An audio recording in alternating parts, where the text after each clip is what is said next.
İkinci Dünya Muharebəsində 1941-45-ci illərdə Böyük Vətən Müharibəsində və bu müharibədə Alman faşizminin, Hitler faşizminin üzərində qələbə çalınmasında Azərbaycan xalqının da, Azərbaycan Respublikasının vətəndaşlarının da Azərbaycan Respublikasında böyük rol olmuş, onun böyük payı var.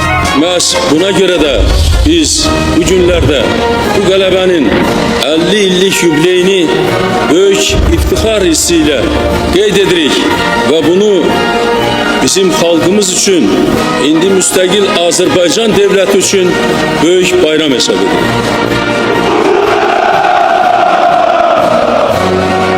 Azərbaycan qələbənin əldə olunmasında çox böyük rol oynadı. Həm ön cəbhədə, həm də arxa cəbhədə. 600 mindən çox Azərbaycan nümayəndəsi müharibədə iştirak etmiş, onlardan 300 mini həlak olmuşdur. Azərbaycan xalqı müharibə illərində qəhrəmanlıq göstərmişdir. Əfsuslar olsun ki, müstəqillimizin ilk illərində 9 may qələbə günü bayram kimi qeyd edilmirdi. Bayram siyahısından çıxarılmışdır.